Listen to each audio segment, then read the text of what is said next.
ምን አለ እናቷን ገብታ አፈር ብታለብሳ አፈር ያልብሳት እና ያባት ያምላ ይሄን ተመልከት ይሄንን እያየ ዝም የሚል ኦርቶዶክስ አለ በጣም በሚገርም ሁኔታ ማለት ዴዚ ዘቀዘቀችኝ የምትሉ ደግ አረገች ከነ ዘቅዝቃኝም ሰድባኝም እወዳታለሁ እሸቱ የመጨረሻውን ካርድ መዟልና ብር ስጡኝ ቸግሮኛል አለ በጣም ለምን እንደዚህ አታርክም በኤአይ ቤታችሁ ሆናችሁ ሀብታም መሆን ትችላላችሁ ምናምን አላልክም እሱም መንገድ ለምን ተጠቅመህ አንተ ሀብታም አትሆንም የቀሩትን 46ቱን ከመበተኔ በፊት ግን ዶንኪቲው ምን አይነት አደጋ ውስጥ እንዳለ እነዚህ የግል ተቋማትን አይቆጣጠራቸው ፖሊስ እንዲቆጣጠርለት ይፈልጋል ሰላም ጤና ይስጥልኝ ውድና የተከበራችሁ የሀገሬ ልጆች እንዴት ከርማችሁልኛል እኔ ያለው ክብሩ ይስፋ ዛሬም እንደተለመደው ሶሻል ሚዲያ ላይ መነጋገሪያና ወቅታዊ የሆኑ ቪዲዮችን ለእናንተ ለውድ ቤተሰቦቼ ይዤላችሁ መጥቻለሁ እንደተለመደው እነሱን አብረን እያየን ሐሳብ አስተያየታችንን እንሰጣለን ዛሬ ይዤላችሁ ከመጣቸው ቪዲዮዎች መካከል አንደኛው ያው ሰሞኑን መነጋገሪያ የነበረው የዴዚ እናትና ከሷ ዙሪያ ያሉ ሰዎችን የተመለከተ ነው ዴዚ ብዙዎችን ያነጋገረና ብዙዎችን ያስቆጣ ተግባር ፈጽማለች እያሉ ነው ምንም ሀዘን ላይ ብትሆን ብዙ ሰዎች በሷ ጉዳይ ላይ ቪዲዮ እየሰሩ ይገኛሉ እና ማናቸው የሚለውን አብረን የምንመለከት ይሆናል ጂጂ ኪያም ፋኒን ያመሰገነችበት አጋጣሚ አለ በዴዚ እናት ዙሪያ ላይ ማለት ነው እና በጣም ብዙዎች የተነጋገሩበት ነገር አለ እስኪ እነሱ ምንድናቸው የሚለውን አብረን የምንመለከት ይሆናል እሸቱ መለሰም ትላንትና ለሶሻል ሚዲያ ያጋራው ቪዲዮ ብዙዎችን ቁጣ አስነስቷል የብዙዎችን ቁጣ ያስነሳ ቪዲዮ በትላንትናው ዕለት ዩቲዩብ ገጹ ላይ አጋርቷል ምንድነው የሚለው እሱን አብረን የምንመለከት ይሆናል ከናንተ የሚጠበቀው እስከዚህ ቪዲዮ መጨረሻ አብራችሁ መቆየትና እንዲሁም ለዚህ ውድ ቻናል አዲስ ሆናችሁ ሰብስክራይብ በማድረግ ቤተሰብ ይሁኑ ሁላችሁም ይሄንን ቪዲዮ እንደምትወዱት ጥርጥር ስለሌለኝ አንድ ጊዜ ላይክ በተኗን ጠቅ አድርጓትና ወደ ዛሬ ቪዲዮቻችን ሄድ ምን አለ እናቷን ገብታ አፈር ብታለብሳ አፈር ያልብሳት እና ያባት ያምላ አፈር እስከምትለብስ እቺ ነጫጩባ ከይሲ ማለት ነው እናቷን ወስዳ አፈር አልብሳ ብትመጣ ምን አባቷ ትሰራለች ጋንድያ ማለት ነው ነጫጩባ ፈረስ ፊት ባልየው ነው እንጂ እሷ ቀይ ስለሆነች ነው እንጂ ውሻ በጨው አይልሳትም ቀይ ስለሆነች መልክ አይፈጅ ሆኖ ነው እንጂ ጥቁር ብትሆን እኮ በቃ ጥልማኩስ ነበር የምትመስለው ከባድ ነው ልክስክስ እዚህ ቲክቶክ ላይ ይከሰከሳሉ ልክስክሶች ጋንድኛ ወግ ማድረግ የማያውቁ ደደብ አፈር ትብላ አፈር ታስበላትና እናቷን እንኳን ሄዳ መቅበር ያልቻለኝ ደንቆሮ አንበሳ ያውዱ ለሄለን ትኬት ገዝቶ ሚስቱን ሂጂና እናትሽን ቅበሪ አይላትም ወስጄ ልቅበራችሁ አፈር ከድሜ ብሎ አፈር እስከምትበሉ ድረስ ልክስክስ ትምህርት አለኝ ትምህርት ተዘግቷል ስራ እንዳትል ፊት ጥብላ እርግዛለች ያልተፈለገ እርግዝና ገና ወጣጤ ሴት ልጅ 26 27 ዓመት አትሊስት 29 30 እስኪሞላት ድረስ ከወለደች ምን አባቷ ነው የትኛውን እንትን ልታመጣ ነው ገና በልጅነታቸው በጻነታቸው ወልደው አሁን ስትረስ በስትረስ እናትየው ተገላገለች እናቷ ጋር ልጇን ይዛ እንዳትሄድ ወፍ የለም እዛው ያሞራው ቤተሰብ አፍነው ቢገርፉሽ ወደሽ ከተደፋሽ ቢገርምን ቢሉሽ አይክፋሽ ነው የሚባለው እዛው ይቀጥቅጡሽ መሄጃ የለም ስራ ላጥቶ ዴዚ የማን ነው የእናቷ እህቶች ምናምን አሉ ለእናቷ ያልሆነች ለእኛ አትሆንም ብለው የትም አባቷ ያቀርቧት እዛው የአሌክስ ፋሚሊ እየገረፉ ያኖሯታል እንዳሴ እንዴት ሰው ኢትዮጵያ ሄዳ እናቷን አፈር አታለብስም አፈር ትብላና እኔ እኮ ሄዳለች ብዬ ነው ጸጥ ያልኳት እሷ ለካ ቲክቶክ ላይ ነው የምትርመጠመጠው አፈር ትብላ ደግሞ ዘይድ መስደብ ለእሷ ስትቆረቆር መከራዋን ስታይ ነበረች ልጅ የሰሞኑን መነጋገሪያ ነገር ደግሞ ምንድነው ያው የዴዚ የቲክቶክ ፔጅ ላይ የሆነ ሰው ሃክ አድርጓል እያሉ ብዙ ሰዎች እያወሩ ነው አንደዛ የተባለበት ምክንያት እስኪ አንዴ ቪዲዮ ላሳያችሁና እስኪ እኛም አብረን የእውነት እሷ ነች ያደረገች ያለችው ይሄን ነገር ወይ ደግሞ ምናልባት ሰው ሃክ አድርጎባት ወይ ደግሞ በሷ አካውንት ሌላ ሰው እየተጠቀመ ነው የሚለው እስኪ እኛ ራሳችን አብረን እናወራበት ይሆናል ዴዚ ዘቀዘቀችኝ የምትሉ ደግ አረገች ከነ ዘቅዝቃኝም ሰድባኝም እወዳታለሁ ትንሽ እህቴ ናት ብዙ ሰዎች ያለችበት ሁኔታ እኔ ስለምንረዳት ዝቅዝቅ ታርገኝ ሰይደግ አረገች አሰሟቸው ለነዛ ለአስመሳዮች አሰሟቸው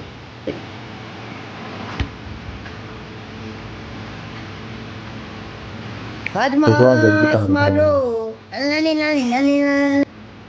ውሺ እዩ እንግዲህ እሷ እንዳልሆነ በዚህ ታዘው ውሽቲ ብላ ጻፈች እዩ ፒን ላድርግላችሁ ማንም ሰው እንት እንዳይል እዩ እንግዲህ እሷ እንዳልሆነ በዚህ ታዘው አያችሁ እሷ እንዳልሆነች ፒን አድርጌላችኋለሁ።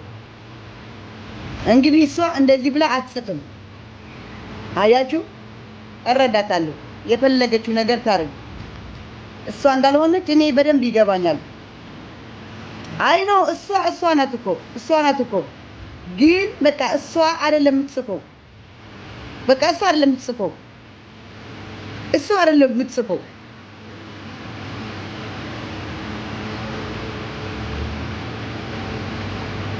ገባችሁ? እሷ አለች የምትጽፈው። ብትጽፍም ምን ብትልም ችግር የለም። ብቻ ብዙ ሰዎች እያገናኙት የሚገኙት አንደኛ ነገር ዴዚ አማርኛ አትችልም። ያው አማርኛ ካልቻላችሁ ደግሞ የአማርኛ እንግሊዝኛ መጻፍ ይከብዳችኋል ብዬ ነው የማስበው እንደኔ ማለት ነው። እና አማርኛ ስለማትችል እየተጻፈ ያለው ደግሞ የአማርኛ እንግሊዝኛ ነው። ስድቡም ሆነ ብቻ እዚህ ጋር የሚጻፍላት ኮሜንት ለዜድ እንደሱ አይነት ንግግር ነው እና ቀጥተኛ ብዙ ሰዎች እያሉ የሚገኙት ወይ የሷን አካውንት ባለቤቷ አሌክስ ነው እየተጠቀመበት የሚገኘው ወይ ደግሞ ራሷ ዴዚ ብትሆን ራሱ እንደዚህ አይነት ቃሎችን ልትጠቀም አትችልም። ብትጠቀም ራሱ በእንግሊዝኛ ብትጠቀም ነው እንጂ በእንደዚህ አይነት መልኩ አታደርግም እያሉ ይገኛሉ። እና እኔ እንደዚህ አይነት ነገር አስፈላጊ ነው ብዬ አላስብም። በቃ አንዴ የሆነው ነገር ሆኗል።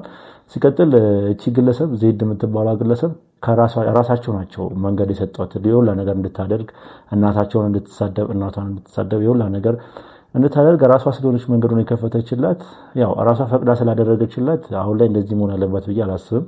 ከተጸጸተችም በራሷ ጸጸቷን በራሷ ነው ዋጥ ማድረግ ያለባት እንጂ እሷን መሳደብ ምናምን አግባብ ነው ብዬ አላስብም። ሲቀጥል ደግሞ እሷን የማናገርም ሆነ ያለማናገር ግዴታ የለባትም። ዝም ማለትም ትችላለች፣ መዝጋትም ትችላለች። ግን እንደዚህ ሶሻል ሚዲያ ላይ እንደዚህ አይነት ነገሮችን ማራመድ በተለይ ደግሞ ሀዘን ላይ ላለ ሰው አሁን ላይ ነው እናቴ ሞታ እንደዚህ አይነት ነገሮችን ላደርግ መቼም ነው በቃ ብቻ ከዚህ ቀደም በነበረው ቪዲዮ ላይ ራሱ ተናግሬ ነበር።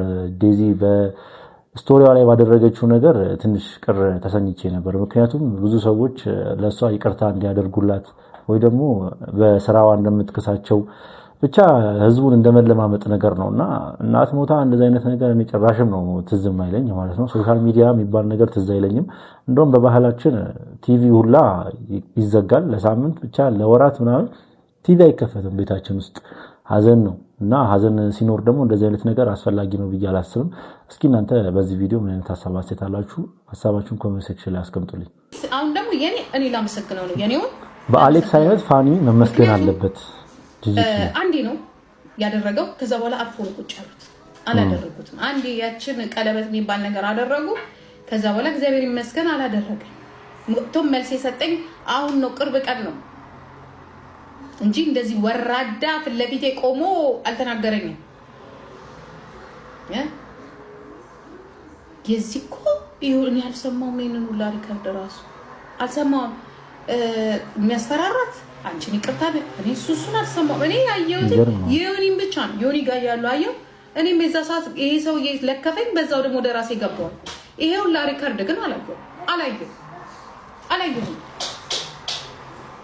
አንዳንዴም የአዲስ አበባ ልጅ መሆኑ ማደግም ጥሩ ነው። ገባችሁ? እነሱም ብራቸውን አገኙ። እግዚአብሔር ይመስገን ዩቲዩባቸውን ይሰራሉ። ሲላቸው ብቻ ነው እንጂ የሚሉት እንደዚህ ምን አገባሽም አልተባልኩም። ምን እንደዚህም አልተባልኩም። ከራሷ ጋር አገናኛችሁ አልተባልኩም።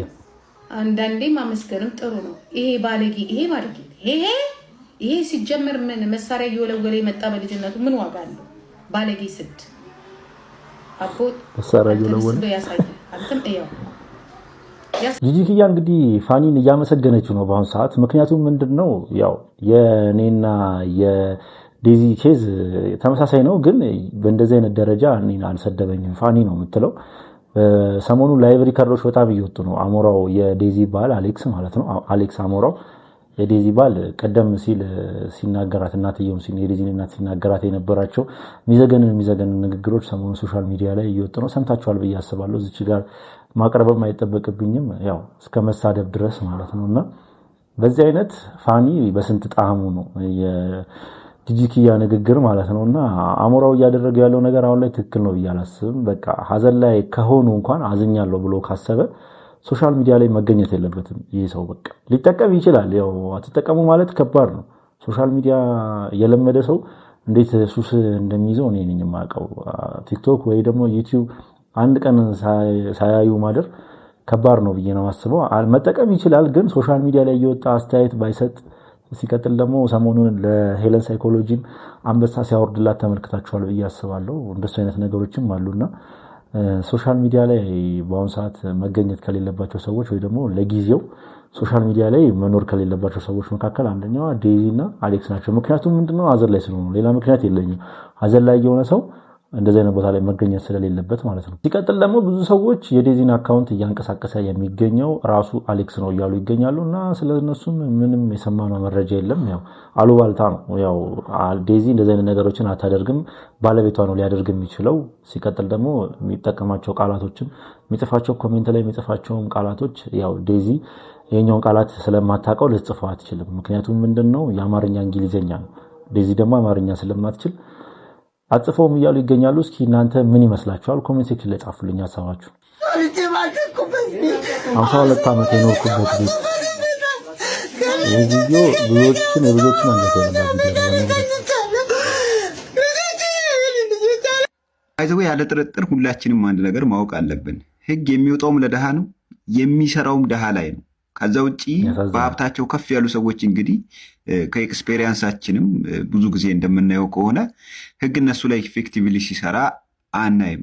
አሁን እኚህ ሴትዮ ቄጠማ ቸርችረው ነው የሚያድሩት። 52 ዓመት የኖሩበትን ቤታቸው መጥተው አሽገውባቸዋል።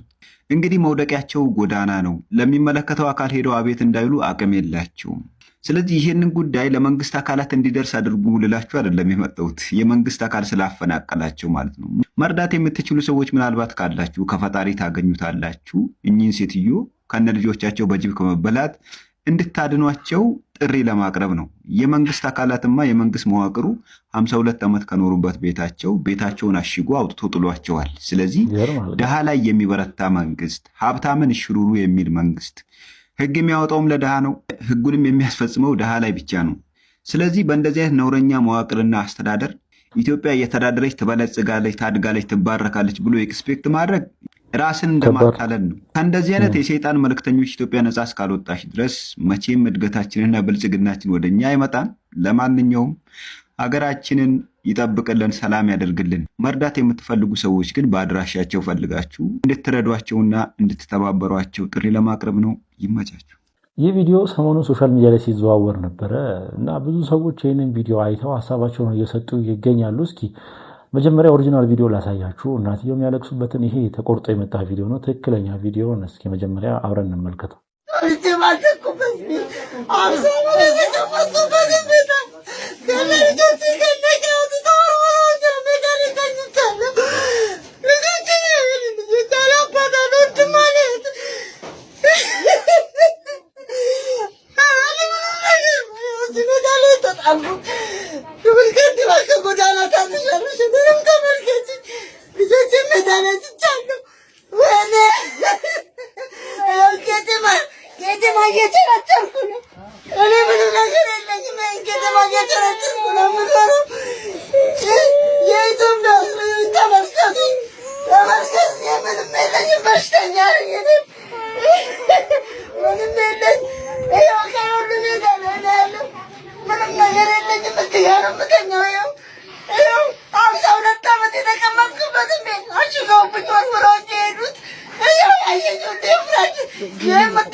ክረምቱን የታሰበውን ያክል ዝናብ እየዘነበ አይደለም።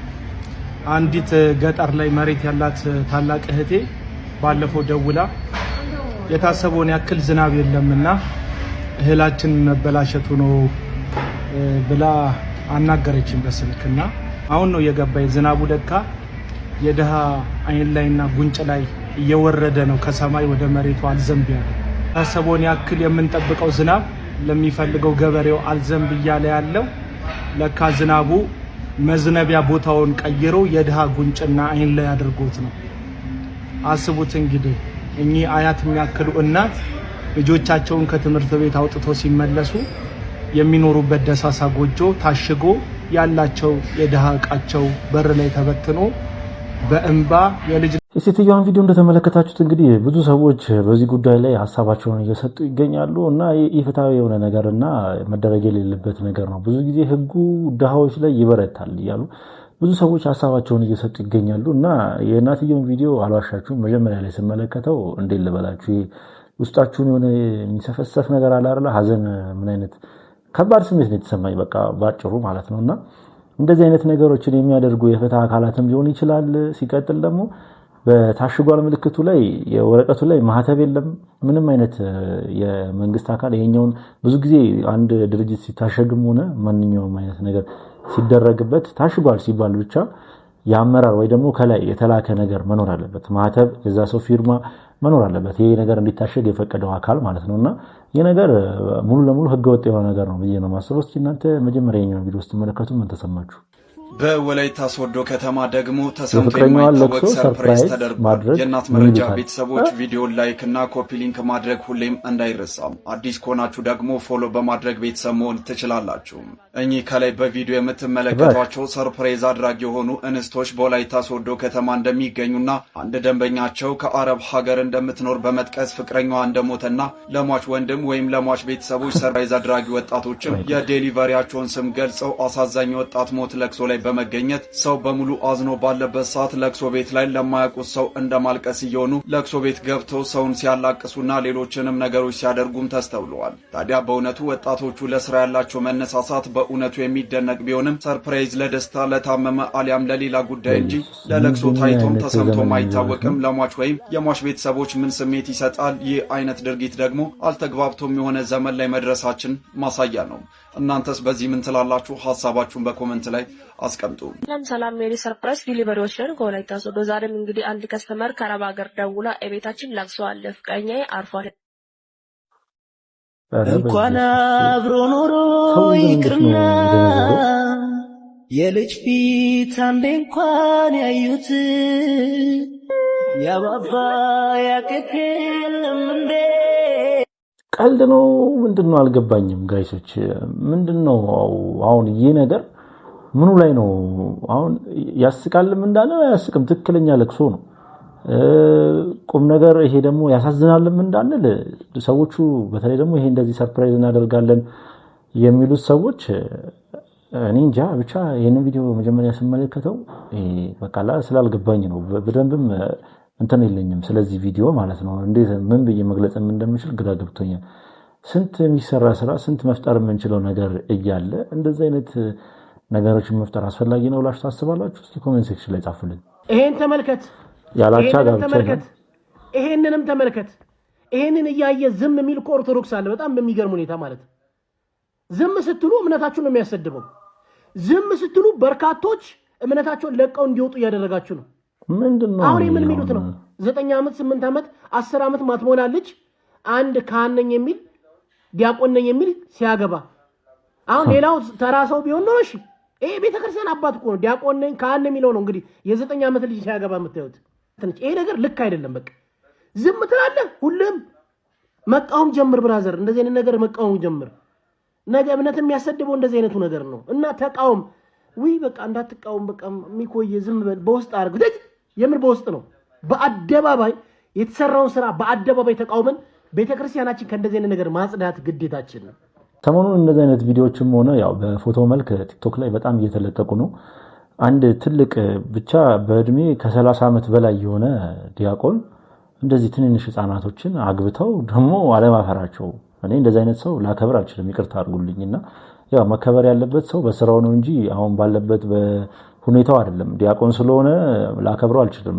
ዲያቆን ሆኖ የሚሰራቸው ስራዎች ነው እኔ እንዳከብረው የሚያደርጉኝ እንጂ ዲያቆን ስለሆነ ብቻ ላከብረው አልችልም አንድን ሰውና አብሮ ፎቶ እንደዚህ ቀለበት እንደምታዩት እንደዚህ ብለው ምናምን ከህፃን ልጅ ጋር ከ8 ዓመት እስከ 13 ዓመት ካሉ ህፃናቶች ጋር ይነሳሉ ማለት ነውና ይህ ነገር መንግስትስ እንዴት ነው ዝም የሚለው? እንደዚህ አይነት ነገር እኔ ቤተክርስቲያኗ እንደዚህ አይነት ነገር ተፈቅዳለች ብዬ አላስብም። እስከማቆም ድረስ እኔ አሁን የኦርቶዶክስ እምነት ተከታይ ነኝ፣ ግን እንደዚህ አይነት ነገር እንደማትፈቅድ ነው የማውቀው። አይበልባችሁና ዛሬ ላይ የግል ሆስፒታል የምትታከሙ ከሆነ የግል ጤና ተቋማት የምትታከሙ ከሆነ በተለይ አልጋ ይዛችሁ የምትታከሙ ከሆነ ራሳችሁን ቄራ እንደገባ በሬ መቁጠር አለባችሁ። እውነቴን ነው የምለው። የግል ሆስፒታሎች በጣም የተለያዩ ባለሙያዎች ሐኪሞች ይመጣሉ። ጥሩ ነው ክብካቤያቸው።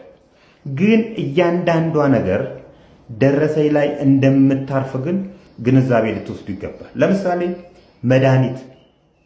መድኃኒትን እንኳን ብንወስድ በሲስተም መድኃኒት እንድገዛ ለራሳቸው ፋርማሲ ይልኳል ያዛል። ምን እያደረጉ ነው ያሉት? እዛ ፋርማሲ ትሄድና ራሱ ሆስፒታሉ ሴት ያደረገውን ፕራይስ ትነግርሃለች ፋርማሲስቷ። በዛ ዋጋ ትገዛለህ አንተ። የ500 ብር መድኃኒት 5000 ብር ልትል ትችላለች። ሰው የታመመበት ሰው ቀልብ የለውም። ቢኮዝ ገንዘብ ከታመመው ሰው በላይ አይደለም ብሎ ስለሚያስብ ትክክልም ስለሆነ እንደዛ ስላሰበ ግን መገፈፍ አለበት ብዬ አላስብም። ምክንያቱም ሆስፒታሉ ወይም የጤና ተቋሙና ፋርማሲው ፍቃዳቸው የተለያየ ነው። የተለያየ ፍቃድ ነው ያላቸው። ታማሚው መድኃኒት ከሌላ ፋርማሲ ሄዶ የመግዛት መብት አለ። ይሄን መብትህን ነው የሚነፍቅ። ቀይ መስቀል ሄደ መግዛት ትችላለህ። ከነማ ሄደ መግዛት ትችላለህ። በትንሽ ዋጋ ላገኝ እኔን አቅም እንትን የሚለኝ ስለሆነ የካፒታሊስት ዓለም ነው። ሆስፒታሉ የራሱን ዋጋ ሴት አድርጓል። ይሄ እችላለሁ ብዬ እስከሄድኩ ድረስ መድኃኒቱን ግን ከዚህ ፋርማሲ ግዛ ሊለኝ አይችሉም። እነሱ ግን በሲስተም ያስገዙሃል። አልገዛም ከዛ በተል ውጣለን ሁላ ሊሉህ ይችላሉ። የመንግስት ሆስፒታል ስትሄድ፣ የመንግስት ጤና ተቋማት ስትሄድ ደግሞ ማሽኖቹ መመርመሪያ ማሽኖቹ የለንምና የሆነ ቦታ ሄደ ተመርመርና ና ይሉሃል። እነሱ እዛ ተመርመር የሚሉ ሼር አላቸው። ራሱ ሐኪሞቹ የምትመረመርበት ቦታ 30% 40% ፕራይስ ይጨምርብሃል። ቢኮዝ የነ ሐኪሞቹ እዛ ጋር ሼር ስላላቸው የነሱንም መክፈል ስላለበት አንተ ፍትሃዊ ባልሆነ ዋጋ መንግስት ከቀረጥ ነፃ ባስገባው መድኃኒት ላይ ይህን ያህል ይገፉሃል።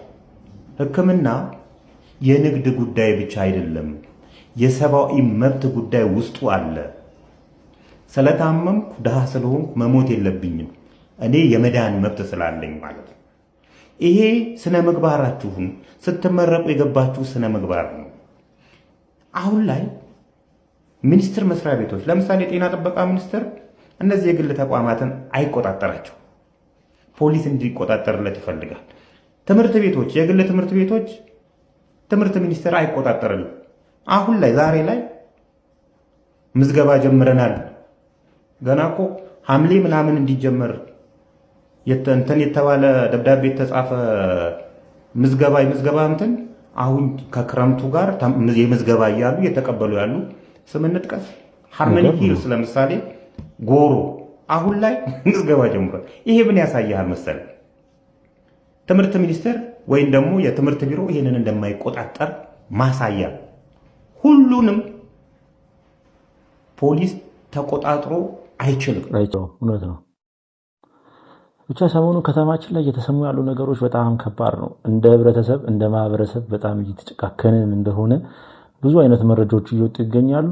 ያው ከብዙ ድርጅቶች ጋር ያው ከግብሩክ ጋር ሊሆን ይችላል፣ ከቤቶች ኮርፖሬሽን ጋር ሊሆን ይችላል፣ ከማብራት ኃይል ሊሆን ይችላል፣ ከኢትዮ ቴሌ ሊሆን ይችላል። ብቻ ከየመንግስት መስሪያ ቤቱ እየሰማናቸው የምንገኘው የሚገራርሙ መረጃዎች አሉ እና እነሱንም እያጋለጡ የሚገኙት እንደነሱ አይነት ግለሰቦች ናቸው እና አሁን ታበርሲሳ ሰሞኑን ለኢትዮጵያ ህዝብ እያደረገ ያለው ነገር በጣም ሊበረታታ የሚገባ ነገር ነው ብዬ ነው የማስበው። እስኪ እናንተ ሀሳባችሁን ኮሜንት ሴክሽን ላይ አስቀምጡልኝ። ከዚህ ርዕስ ሳንወጣ እንግዲህ በትላንትናው ዕለት እሸቱ መለሰ ያጋራው ቪዲዮ ብዙዎችን አስቆጥቷል። አንዳንዶች ደግሞ እንደዚህ አይነት ነገር ማድረግህ ከዚህ ቀደም በሰራቸው ስራዎች ላይ ያው የሚጋጭ ነገር ይፈጥራል እያሉ ይገኛሉ። እስኪ መጀመሪያ እሱ ከተናገራት ነገር ትንሽ ቀንጨባ አድርገን እንስማና የተናገሩትንም ግለሰቦች አብረን እንመለከታለን። ዩቲዩብ ቻናላችን አሁን ላይ አስቀዳጅ ዜና ከዶንኪ ቲቪ ሰርቫይቭ ማድረግ አቅቶታል። ይሄን ሰርቫይቭ ለማድረግ ብዙ ነገር አድርገናል። ለምሳሌ በጣም ብዙ ሰራተኞች ለመልቀቅ ተገደናል። ልንከፍላቸው ስላልቻለን ምርጥ ሰራተኞቻችንን እያዘንን ሄደውብናል። ከ60 ከ70 በላይ ሰራተኛ ደርሰን የነበርን ሰዎች አሁን ቤት ውስጥ ያሉን 46 ሰራተኞች ብቻ ናቸው። እነዚህም 46 ሰራተኞች የቆዩልን በመነጋገር ችግሩን በማየት በውይይት ደሞዛቸውን ቀንሰው ነው። በግማሽ ቀንሰው 25% ቀንሰው ግማሾቹን ወደ ኤፒሶድ ተከፋይ እያደረግን በቃ እንዲህ እያልን ልጆቻችንን ይዘን እስካሁን እየታገልን ቆይተናል። ሌላው ትልልቅ ህንፃዎች ነበሩ የተከራየናቸው ለቀናል።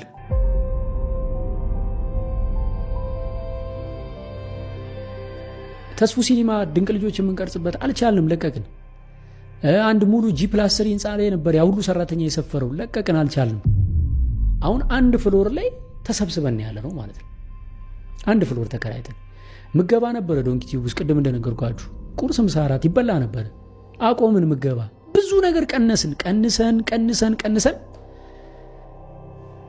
አሁን መጨረሻ ካቅም በላይ ሆነ ማለት ነው ነገሩ።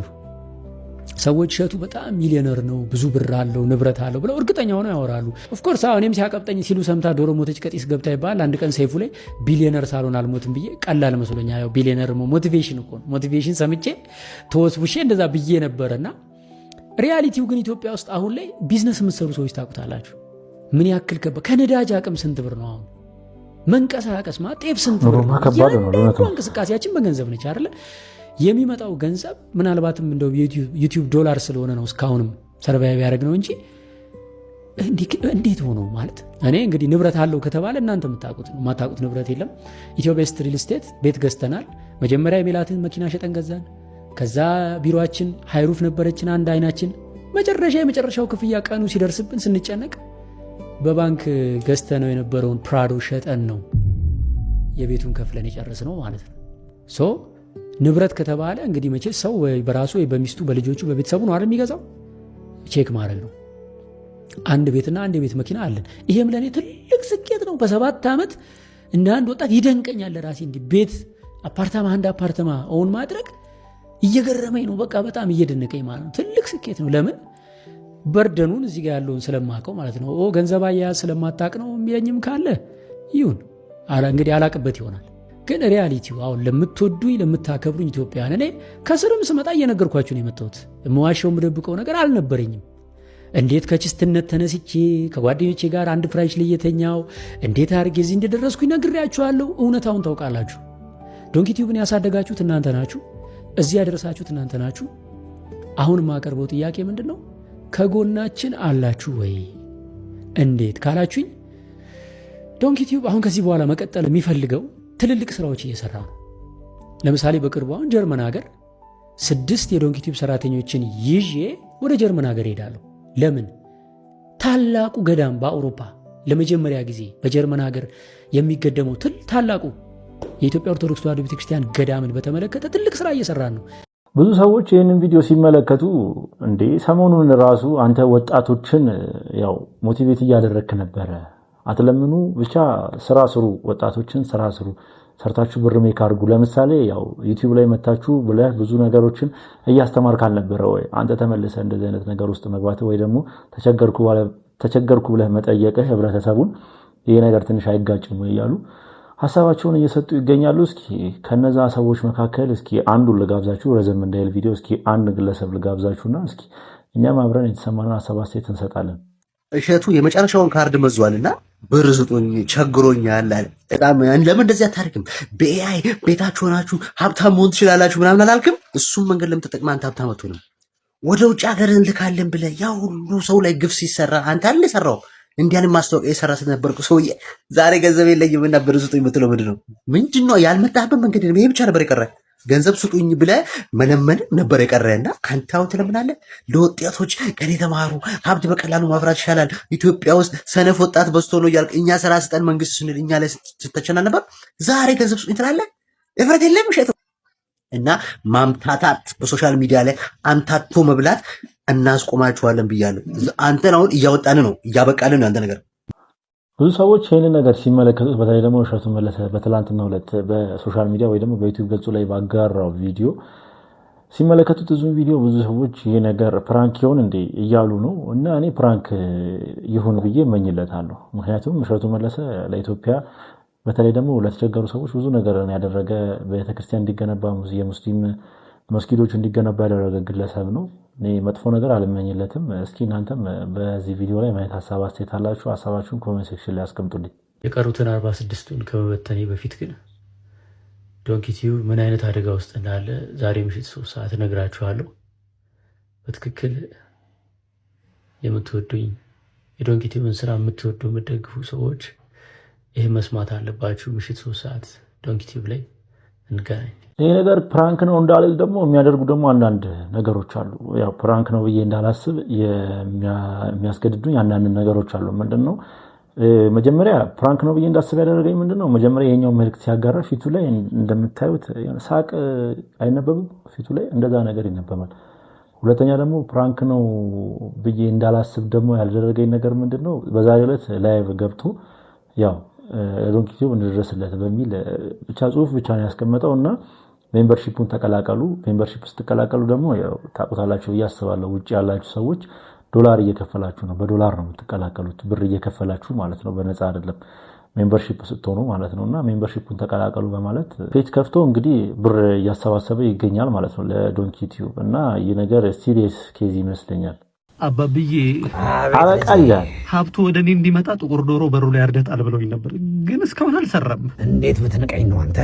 እኔ አባብዬ ያዘዝኩህን አድርገህ እንዴት ነው የማይሰራው? ይኸው ምንም ወደ እኔ የመጣ ገንዘብ የለም። እርግጠኛ ነህ እንዳልኩህ አድርገሃል? አዎ ዶሮ እመጣለሁ። ሌላ ምን አሉኝ? እኮ ጥቁር ዶሮ እንደሆነ እርግጠኛ ነህ ወይ ብለውኛል። እንግዲህ ምን ማለት ነው ብለውኛል? እየሸጡልኝ ናቸው የነገሩኝ፣ እኔ ያላየሁት። ምንድን ነው የምታወራው? ሰጥለው እያየህ አልነበረም እንዴ? እሱማ ግን በህይወት ያለ ዶሮ ስላላገኘሁ ሸዋርማ ነው በሩ ላይ ጣልኩት። ማለት ሸዋርማ ነው ያው ዶሮ መሆኑ አይደል የተፈለገው? የጥቁር ዶሮ ነው ብዬ ስጠይቃቸው ላ ብለውኝ ነበር። አዎ ማለት መሰለኝ። ምን ይባላል? ወደ ቤት እንመለስ ነው አይደል? እንደዚህ አይነት ሰው መለከብኝ። አሩስቶ ይሻል ነበር እንዴ? በጌታ ስም ወጣልኝ። እሺ በህግ አምላክ እንዴ አባቢ። እሺ ኤልፎራ ነው ያብሻ ዶሮ ነው። አብቃልን። እንደው ምን እናድርግኛ? ፍርካስ ይላል። ስማ አንተ ሰው አቁም ብያለሁ። አቁም። ምንድነው መኪና መንገድ ላይ የምታጥቡት? ውሃ ማፍሰስ እንደማይቻል አታውቅም? ወይ ሰር ወይ ምንድነው የኔን መኪና ማናንተ ታጋበ ወደ ተተጋ ሰር ዲያስፖራ ነው ምንድነው እንደዚህ ከነው ተች ምንም ያስፈራው ቁጭ አድርገው ነው እያሳጠብኩ ነው። ምንድነው የፈለከው? ለምንድነው መኪና እዚህ እንደማይቻል መንገድ ላይ ውሃ ማፍሰስ በህግ ያስቀጣል። ቅጣት አለው። ትቀጣለህ። 8,000 ብር ነው ቅጣት መንገድ ላይ ውሃ ማፍሰስ። ገንዘብ ሆነ ነው። ስማ let me tell you something 8,000 ብር እኔ አራስ ሸሉ ሰጥተህ እዚህ ጋር ቶቶ ጻፍ አትከል ህጉ ነው። እኛ እኮ ያው በዚህ ደመና እንደዚህ ፀሐይ ቀኑ ሙሉ ሲቀጠቅጥ ከዛ ደግሞ በደመና እኮ የምንሄደው ልናስከብር ነው ህጉ። አይሱስ በሱ ነጋገር ና ሻይ ቡና እንበል እንጠጣ። እኔ እኮ ለራሳችሁ ብዬ ነው በሁለት ተጎለጡ ብዬ እንጂ ደስ ብለኛል። መጀመሪያም ሳይ ደስ ብለኛ ስለሆንኩ አሁን የበላይ አካል ቢመጣ ትእዛዝ ምናምን ተላይ ያወረዱት በጣም በቃ ሙሉ 8,000 ከዛ መኪናው ወረዳ ይተሰራል። እንግልት መከራ ነው የሚደርስ ተብዬ ለምዳል መሰለኝ ዝም ብለህ ወደ እዛ ይመራል። ለራሳቸው ተላይ መጣ አመራር ነው እንደዚህ ስትንገላቱ ሳይ ከምትጉላ እኔ ህዝቡ ልማት እንዳይደናቀፍ ነው። አዎ ልክ ነህ አንተ። እነዚህ ሸች ድረስ ይሞታሉ። ሳቃ መለጣቸው በስተመጨረሻ ማለት ነው። ግን ይሄ ሪያሊቲ ነው። ደንብ አስከባሪዎችም ሆነ አሁን ላይ የሚገኙ የህግ አካላት ህግና ደንብን ከማስከበር ይልቅ ከህብረተሰቡ በእንደዚህ አይነት መልኩ ያው ጉቦ መቀበልን ነው የሚመርጡትና ይሄ ነገር ሪያሊቲ ነው፣ ቀልድ አይደለም። እንዴት ነው ቤት ወደድክ? ፓርት 2 ይላል። ጠበብን ብትል ቆንጆ ነች እና ደግሞ እንዳንተ አይነት ጥሩ አከራይ ስላገኘሁ በጣም ደስ ብሎኛል። በቃ የ3 ወር አስገባልኝና በተመቸ ቀን ግባበት። እሺ ገብቷል። በቃ የግቢውን ቁልፍ ስጠኝ። ትቸኩላለህ ልበል? ይሄ ግቢ በህግና በደንብ ነው የሚመራው። ማለት አንደኛ እንግዳ ማብዛት አይቻልም። አከራዮች ይላል። ብሬ መልስ። ታየኝ እኮ ከእንዳንተ አይነት አከራይ ጋር ተስማምቼ ስኖር ብሬ መልስ። እስር ቤት ነው እንደምከራየው። ሳሙኤልን አስታውስ። ለመጀመሪያ ጊዜ ሊከራይ ሲመጣ ልክ እንዳንተ ነበር ግንፍል የሚለው። ሰይጣኑን ማንነቴን መላበስ አልፈልግም። ግን ደግሞ እዚህ ግቢ ውስጥ 2 አለቃ ሊኖር አይችልም። ቀጥ ብሎ ወጣ ባልኩት ቅጽበት ቀጥ ብሎ እንደመውጣት ወንድነቱን ለኔ ለማሳየት ሞከረ። አሁን ላይ ግን እዚህ ቤት መሬት ውስጥ የተቀበረ ሬሳ እንጂ ወንድ አልሆነም። የሱ ጦስ ለእናቱና ለልጁ ተረፈ። በአባዬ ሞት እያለች እየለመነችኝ እንኳን ነፍሷን ከመንጠቅ ወደኋላ አላልኩም። መጨረሻውን 3 ሬሳ ከአንድ ቤት መሬት ወረሰ። አሁን ቀጥ ብሎ ወጣ። ምን አባድራ ማን ተሰራለ? አሁን ሌላ ችግር ሳይፈጠር ብሩን ላቀው ያልኩህ እኮ እንዴ። እንደዛችኛው መስሎት እኮ ነው እንዴ። ወይ አሳስቼ እኮ ነው። ዱቄት ነው እንዴ? አብዙስ ነው ሰላም በለኝ። ሰጥር ናም ቁጭ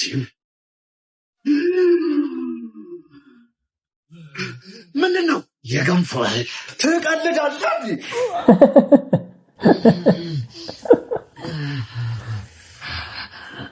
ሁሉም ሰው አንድ መሰለ። ሄሎ ምን እባክሽ፣ ምንም እኮ የሚከራይ ቤት አጣሁ።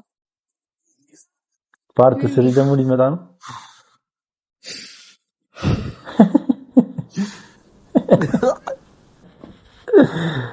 አያውቃ እቻ ፓርቷን ያላያችሁት ገብታችሁ ፓርቷን ስታዩት ፓርቱ ትረዱታላችሁ እና ሁሉም ሰው አንድ አይነት አለመሆኑን ትመለከታላችሁ።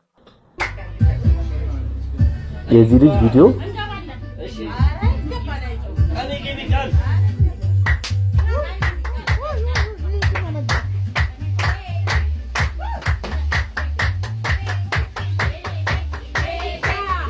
ያዝበለ ሊጀምረው ነው።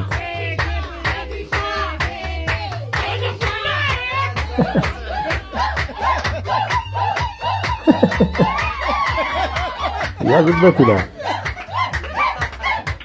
አለቀው።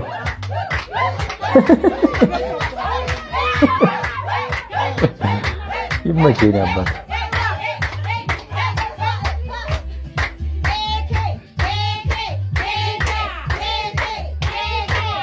ዳንስ ደግሞ ጎበዝ ነው። አይገርማችሁ?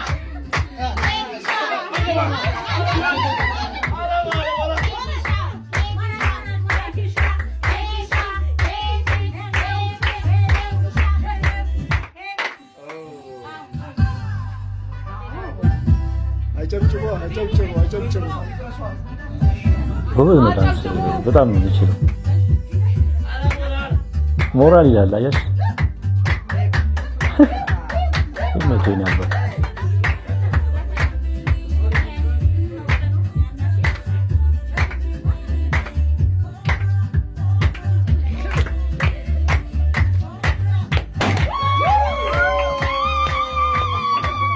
ጣጣ የለውም ለማንም። እንደዚህ ነው መሆኑ ይታፋል።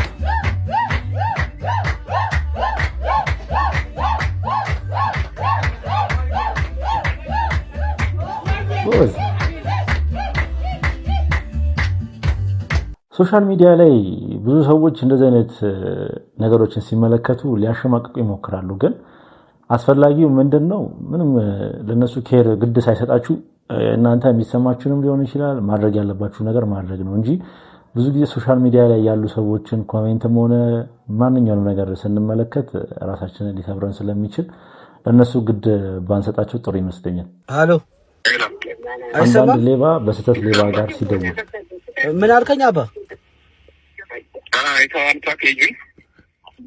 አንተን የላክልኝ? አዎ ፓኬጅ ነው። ኦኬ በስተት የላክልኝ? አዎ ደርሶኛል። አዎ ስንት ብር ነው? የ1200 ብር 6000 ደቂቃ ነው። 6000 ሚኒት።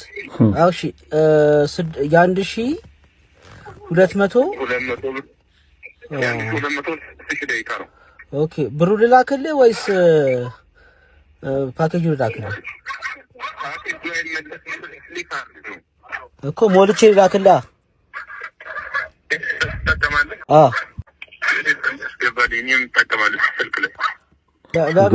ፓኬጁ ልላክልህ። በኖርማል ቴክስት ነው እንደዚህ የሚልኩት። አይ ፓኬጁ አይመለስም። እኮ ራሱ ፓኬጁ ሞልቼ ልክልሃለሁ። ችግር የለም። አይ ካርዱን ትልክልኝ ነው። አይ ያው እንትን ፓኬጁ ሞልቼ ልኬልሃለሁ። ካርዱ ልክልኝ እንድሳት ሞላ ዘንድራ ያው ሞልቼ ቴክስት ልኬልሃለሁ። እሺ ቆይልኝ። አጋጣሚ ሆኖ አባ አጋጣሚ ሆኖ ሌባ ጋር ነው የደወልከው። ሌባ ጋር ነው የደወልከው ነው? አዎ እና ልኬልሃለሁ ራሴ። አንተ ሌባ ነህ ግን ልከልኝ? አዎ ልኬልሃለሁ። ካልገባልህ ንገረኝ። እሺ አባ አንዳንድ ሰው እኮ ማን ጋር ራሱ እንደሚደውል ሌባን ሌባ አይሰርቀውም የሚባለው እውነት ነው አንዳንዴ ማለት ነው። ሰውየው እንደተመለከታችሁት ዲር ከስተመር የምትለዋን ጽፎ ኢትዮ ቴሌ የሚልከውን ቴክስት ኤዲት አድርጎ 6000 ሚኒት 6000 ደቂቃ ገዝተሃል ወራዊ ብሎ 1200 ብር ሊበላ። አረረ ከባድ ነው። ሰሞኑን እየመጡ ያሉ የማጭበርበሪያ ዘዴዎች በጣም ከባድ ናቸው። ለማንኛውም ከነዛ ነገር ብትጠነቀቁ ጥሩ ይመስለኛል። ውድ ቤተሰቦቼ ዛሬ ቪዲዮቻችን እኚህን ይመስሉ ነበር። ቪዲዮቻችን የተመቻችሁ ጥርጥር የለኝም። ቪዲዮ ከተመቻችሁ ላይክ፣ ሼር፣ ሰብስክራይብ በማድረግ ቤተሰብ ይሁኑ። በተለይ ሰብስክራይብ በማድረግ ቤተሰብ ይሁኑ። ሐሳብ አስተያየት ካላችሁ ኮሜንት ሴክሽን ላይ አስቀምጡልኝ። በቀጣይ ቪዲዮ እስክንገናኝ ድረስ ሰላም ቆዩልኝ።